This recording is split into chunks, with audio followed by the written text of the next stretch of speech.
തളരുമ്പോൾ തുണയായിടാൻ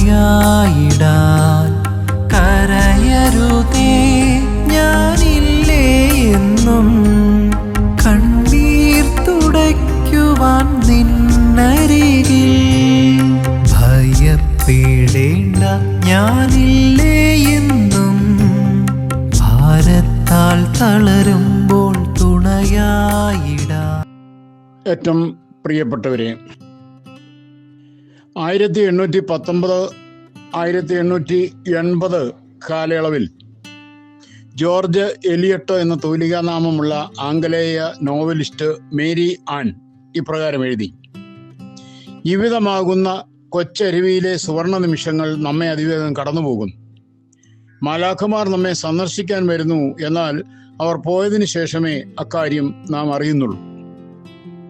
ജീവിതത്തിൽ നാം നഷ്ടമാക്കുന്ന സുവർണാവസരങ്ങളെക്കുറിച്ചാണ് എലിയട്ട് ഇവിടെ വിവക്ഷിക്കുന്നത്. ജീവിത വിജയത്തിനുള്ള സുവർണാവസരങ്ങളെ സംബന്ധിച്ചിടത്തോളം വലിയൊരു പ്രശ്നമുണ്ട്. അതിൻ്റെ പിന്നിൽ ഒരു കഠിനാധ്വാനത്തിൻ്റെ രൂപമുണ്ട്. അതുകൊണ്ട് തന്നെ നാം അവ കാണാതെ പോകുന്നു. ഇനി അവയെ കണ്ടാൽ തന്നെ വേണ്ട വിധം നാം അവ ഉപയോഗിക്കാതെ പോകുന്നു. സുവർണാവസരങ്ങൾ വീണ് കിട്ടിയാലും അവയിൽ അടങ്ങിയിരിക്കുന്ന കഷ്ടപ്പാടോർത്ത് നാം അവ തള്ളിക്കളയും. എന്നാൽ അങ്ങനെ ചെയ്യുന്നത് വഴി നമുക്കുണ്ടാകുന്ന നഷ്ടം നാം ഓർമ്മിക്കാറുണ്ടോ? സുവർണാവസരങ്ങൾ പലപ്പോഴും നമ്മെ മുട്ടിവിളിക്കാറുണ്ട്. എന്നാൽ അപ്പോൾ എഴുന്നേറ്റ് എന്ന വാതിൽ തുറന്ന് അവയെ അകത്ത് പ്രവേശിപ്പിക്കാനുള്ള സന്മനസ് നാം കാണിക്കുന്നില്ലെങ്കിലോ? സുവർണാവസരങ്ങൾ വാതിൽ തുറന്ന് സ്വയം അകത്ത് വന്ന് നമ്മെ സഹായിക്കട്ടെ എന്നല്ലേ പലപ്പോഴും നമ്മുടെയൊക്കെ നിലപാട്? ജീവിതത്തിൽ നാം വിജയിക്കാതെ പോകുന്നെങ്കിൽ അതിൻ്റെ ഒരു പ്രധാന കാരണവും നമ്മുടെ ഈ അനാസ്ഥയല്ലേ? ജീവിതത്തിൽ വിജയിക്കാൻ അവസരം കിട്ടാറില്ലെന്ന് ചിലപ്പോഴെങ്കിലും പരാതി നമുക്ക് തോന്നിയിട്ടില്ലേ? ധാരാളം പണം ഉണ്ടാക്കാൻ തങ്ങൾക്ക് അവസരം കിട്ടുന്നില്ലെന്നായിരിക്കില്ലേ പലരുടെയും വിവക്ഷ? അല്ലെങ്കിൽ നല്ലൊരു ജോലി അവർക്കായി ആരും വെച്ചു നീട്ടുന്നില്ലെന്നായിരിക്കില്ലേ അവർ അർത്ഥമാക്കുന്നത്? എന്നാൽ ജീവിതത്തിൽ നന്മ ചെയ്യുവാൻ തങ്ങൾക്ക് അവസരം കിട്ടുന്നില്ലെന്ന് നാം എപ്പോഴെങ്കിലും പറയുമോ? മറ്റുള്ളവരെ സഹായിച്ച് സ്വയം വളരുവാൻ തങ്ങൾക്ക് അവസരം ലഭിക്കുന്നില്ലെന്ന് ആരോടെങ്കിലും പരാതിപ്പെടുമോ? നമുക്കെല്ലാവർക്കും ഒരു രീതിയിൽ അല്ലെങ്കിൽ മറ്റൊരു രീതിയിൽ ധാരാളം അവസരങ്ങൾ നമ്മുടെ ജീവിതത്തിൽ ലഭിച്ചിട്ടുണ്ട്, ലഭിക്കാറുണ്ട്.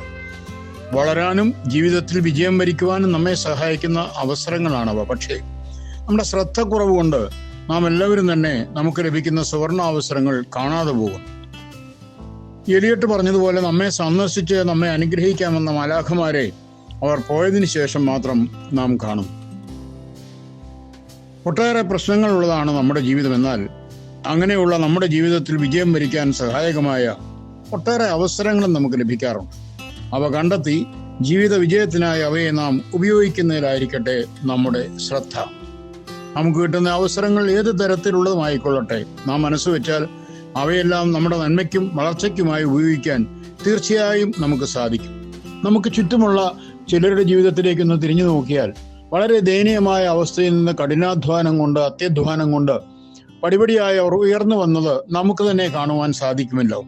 അതിൽ അസൂയപ്പെടുവാൻ ഇടവരാതെ അവരുടെ ആ വളർച്ചയുടെ അധ്വാന ഫലത്തെ ദർശിക്കുവാൻ നമുക്ക് സാധിക്കട്ടെ. അതുപോലെ നമ്മെ മുട്ടുവിളിക്കുന്ന മാലാഖമാരായ അവസരങ്ങൾക്ക് എപ്പോഴും വാതിൽ തുറന്നു കൊടുക്കുവാനും നമുക്ക് ശ്രമിക്കാം. അങ്ങനെ ചെയ്താൽ നാം അറിയാതെ തന്നെ ജീവിതത്തിൽ നമുക്ക് വിജയം നേടുവാനായിട്ട് സാധിക്കും. ദൈവം നിങ്ങളെ അനുഗ്രഹിക്കട്ടെ. ശുഭരാത്രി നേരുന്നു. നിങ്ങളുടെ ജോൺ ബോൾ കോറപ്പിസ്കോപ്പ അച്ഛൻ.